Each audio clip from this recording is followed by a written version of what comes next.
Alors, il me faut le foie, un couteau qui taille, une planche que j'ai recouverte de papier cellophane, poivre noir, moulin, du sel. Alors, le sel, j'ai l'habitude de faire avec plutôt de la fleur de sel. Confiture de figues, du cellophane, du papier alu. Et j'ai préparé, enfin il est tout prêt, le cuve-vapeur. Donc là, je vais essayer de déveiner le foie. Donc on a deux lobes. Je sépare des deux lobes. Ici, le petit lobe, le gros lobe. Alors sur le gros lobe, il y a deux niveaux de veine à enlever. Donc ce que je fais, d'abord, je coupe en deux.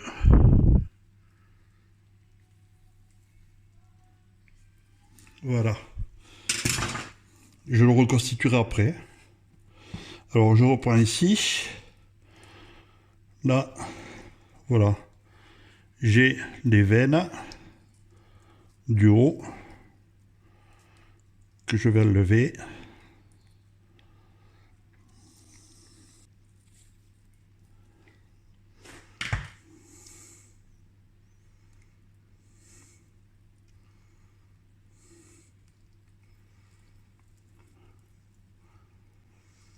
Alors, la première fois, ça fait un peu drôle parce que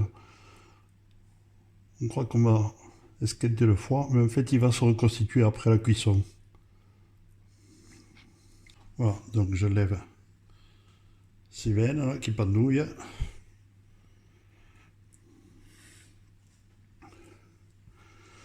Je pense que peut-être il en reste ici.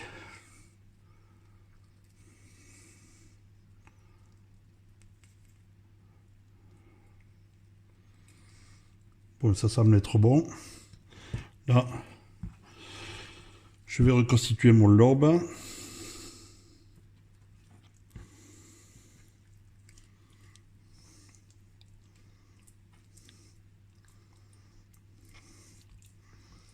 Voilà. Le petit lobe maintenant.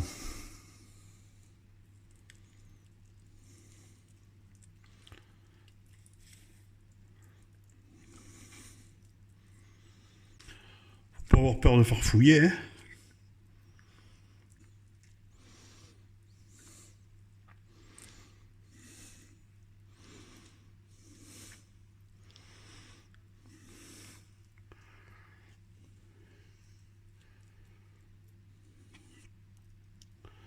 Voilà, quand on dit déverner, d'énerver, en fait, c'est déveiner.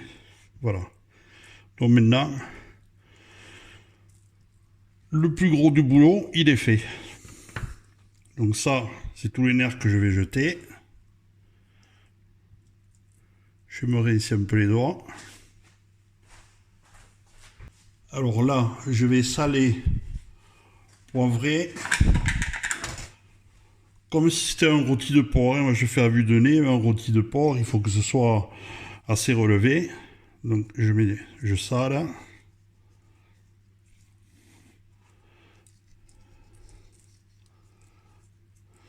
Après, faut pas avoir peur, mais il faut pas non plus trop en mettre. Disons que si par hasard c'était pas assez salé, on est toujours à temps à l'assiette de rajouter du sel. Alors que si c'est trop salé, c'est vraiment foutu. Je poivre. Donc pareil, hein, comme un rôti de porc, si on ne le relève pas, c'est un peu fade. Voilà. Pareil de l'autre côté. Ah. Salé.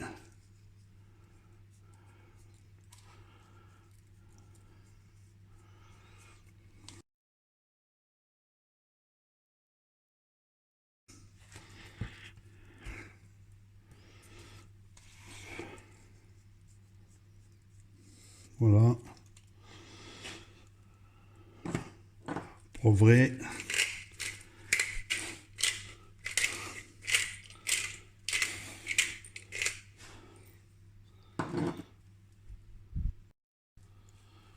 Donc j'ai déposé mon foie. Je vais le rapprocher un peu plus. Là j'ai du papier cellophane qui va pas très bien. Donc là, je badigeonne avec la confiture.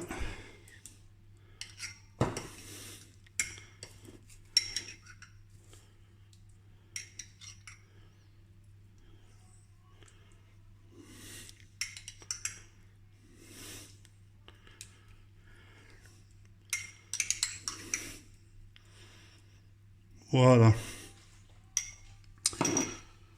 Je recouvre avec l'autre lobe. Tant bien que mal. Et là, je vais essayer de faire un boudin. Donc, avec mon cellophane. Je fais attention de ne pas le prendre dans le foie. Là. Et là. Voilà, j'ai un boudin. Et je vais le pincer de chaque côté. Le problème, c'est que mon cellophane n'est pas très large.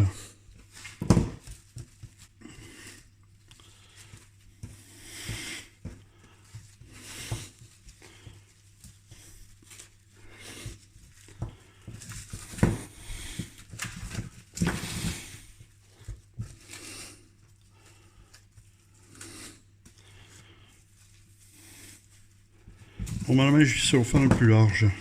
Alors, je vais faire autrement.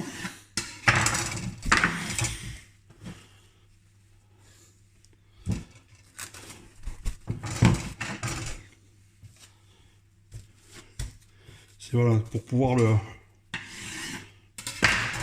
pincer sur les bords ici.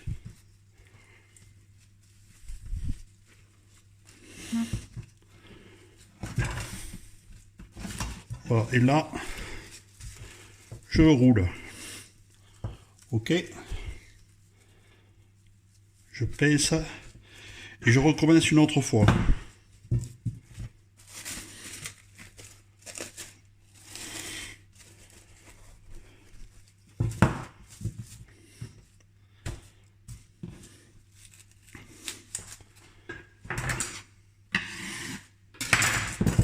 Hop.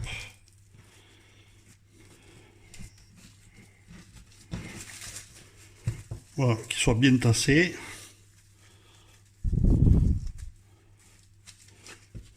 Ok. Voilà, donc si je le mets à cuire comme ça, le papier cellophane, il risque de se dilater. Et le foie va perdre sa forme. Donc je vais le mettre, ça maintenant, dans du papier alu. Voilà. Et je fais mon boudin avec du papier alu. Je coince une fois. Et pareil que pour le cellophane, je vais refaire 2 fois.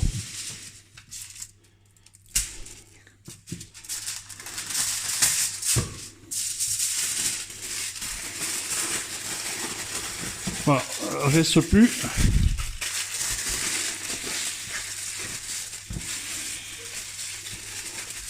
Il reste plus qu'à le cuire.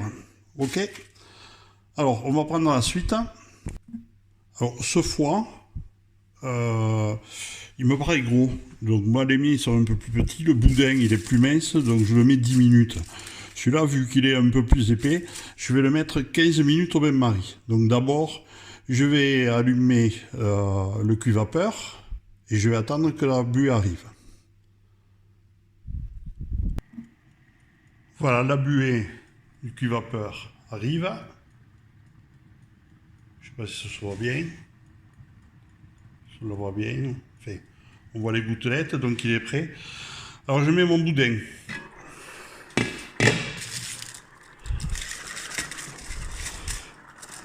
Voilà. Et je mets mon minuteur pour 15 minutes.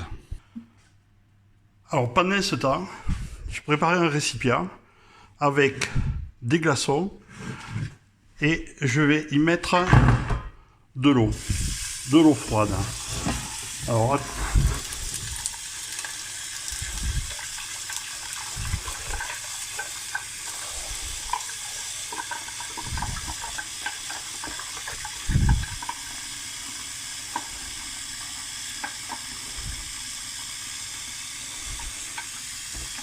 voilà.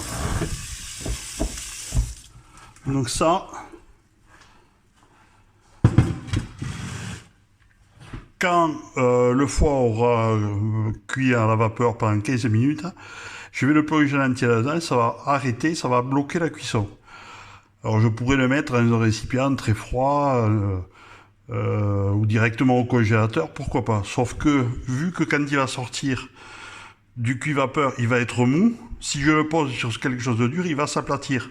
Tandis que là, dans l'eau, il va flotter et il va garder sa forme ronde. Voilà. Donc j'attends et après, dès qu'il est cuit, je le plonge dedans. Voilà, donc 15 minutes ont passé. Je vais donc sortir le foie gras et je vais le plonger dans l'eau glacée. Voilà, le foie gras, on le voit, il flotte. Donc là, pour le moment, tu vois, il est mou. Donc c'est parti maintenant pour passer la nuit, voire 24 heures dans le frigidaire. Et ensuite, quand il sera dur, on le sort de l'eau et tu le mets en attente. Tu peux le manger le lendemain, mais le mieux c'est d'attendre au moins 3 jours. Et tu peux encore le garder au frigo une semaine, ça pose pas de problème. Sinon après, si tu l'entames et que tu le finisses pas, ce qui reste, tu le coupes en tranches, chaque tranche dans un cellophane et directement au congélateur. Et quand tu as envie, tu ressors tranche par tranche. Et si tu le sors assez tôt et que tu le mets à décongeler à température ambiante, tu verras, on n'y trouve aucun changement par rapport à la consommation après cuisson.